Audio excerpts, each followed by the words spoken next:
فاسألوا أهل الذكر إن كنتم لا تعلمون.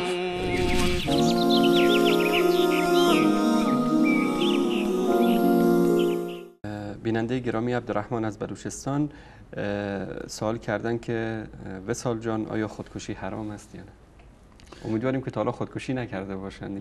چند روز گذشته است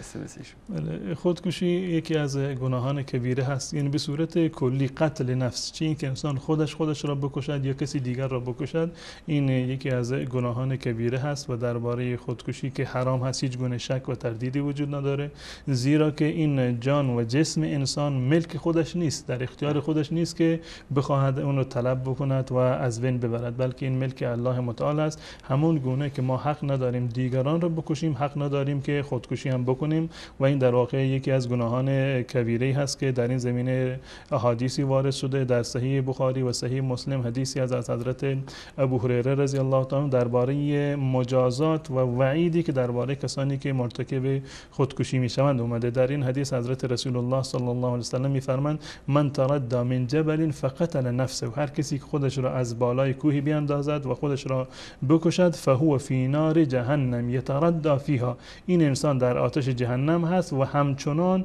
و پیوسته در آتش جهنم فرو می رود، خالدا مخلدا ابدا، برای همیشه در آتش جهنم و برای ابد در آتش جهنم در واقع فرو می رود. و در ادامه این حدیث موارد دیگری اومده که رسول الله صلی الله علیه و فرمودند هر کسی که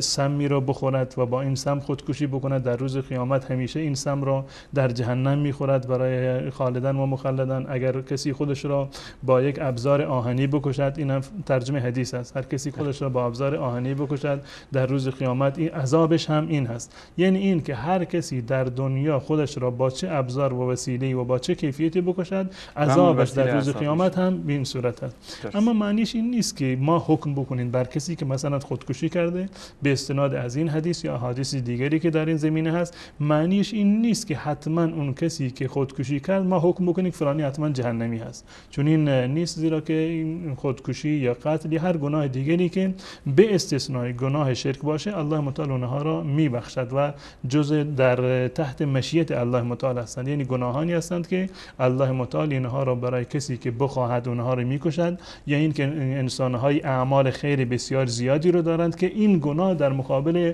اعمال خیر و بسیار بزرگشون میبینیم که به جایی نمیرسه، الله متعال اینها را میبخشند. اما کسی که مرتکب شرک شده باشد و توبه نکرده باشد الله متعال اون را نمیبخشد و در واقع اون رو معاف نمیکند. حتی گناه در واقع شرک هم با توبه کردن الله متعال اون رو معاف میکند. پس بنابراین خودکشی گناه هست، یکی از گناهان کبیره هست، اما به این معنی نیست حتما که کسی که خودکشی کرده ما حکم بکنیم که اون حتما جهنمی هست. وعید اومده، در اساس این وعید الله متعال اون رو مؤاخذه خواهد کرد، اما امکان دارد که الله متعال اون رو هم ببخشد.